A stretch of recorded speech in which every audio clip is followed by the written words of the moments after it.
Hi, my name is Alexia Gonzalez. I'm the founder of My Man Is Not My Plan. We're a local Miami-based community with almost 1,500 male and female members. And what we do and what we strive to bring to the community is to take that person, whoever it may be, to a point in their life where they get to celebrate a long line of wise financial decisions. And as you guys know, finance encompasses so many planning practices. It's, some legal topics, some tax topics, some investing, a lot of different things that, normally people don't want to talk about. And where I've seen a lot of things within my private practice of people having a lot of stress and a lot of contention is in how do we achieve that financial harmony in a marriage or in a couple. So I'm going to give you guys 3 quick tips that I want you to test out, see how it works and grow with it and make it your own, okay? So first tip is get a joint bank account.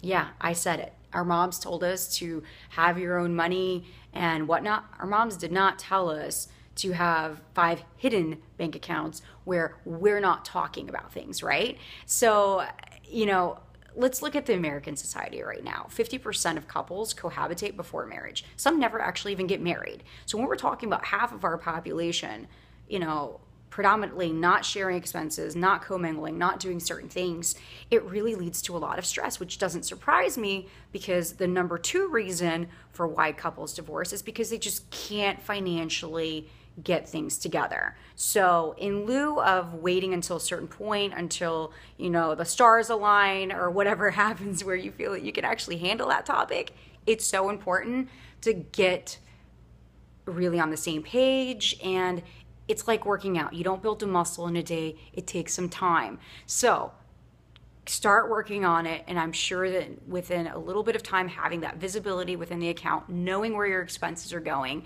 and being able to work towards certain goals, it's going to increase the harmony, the intimacy, the joy within your relationship. So that's rule number 1.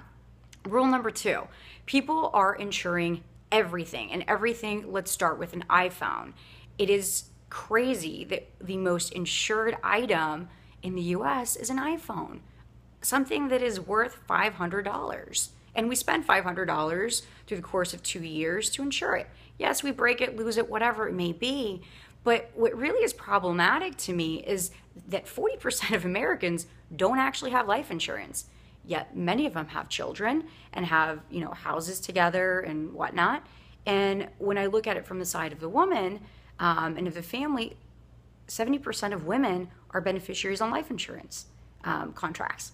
So what does that tell me? We're insuring our phones, but we're not insuring our families, our legacies, our stability and our security.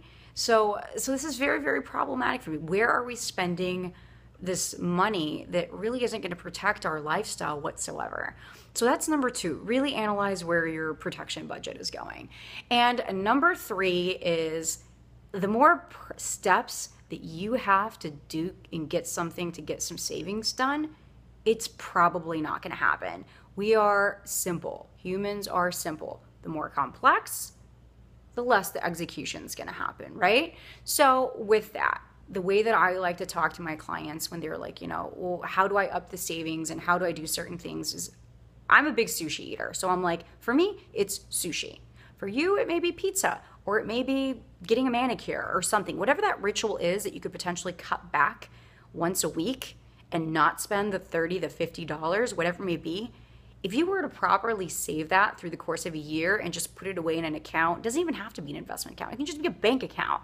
If you do that, more than likely, you're going to have anywhere from $3,000 to $5,000 by the end of the year.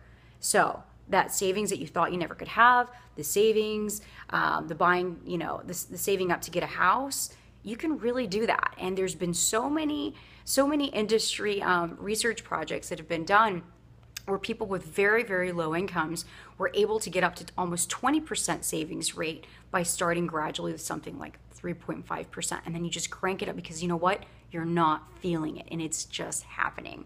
So those are my 3 tips. Get a joint bank account, insure the right things, and automate, okay? Any other questions that you may have, you're welcome to ask me. Our website is mymanisnotmyplan.com, and you're welcome. Thank you so much, FIU.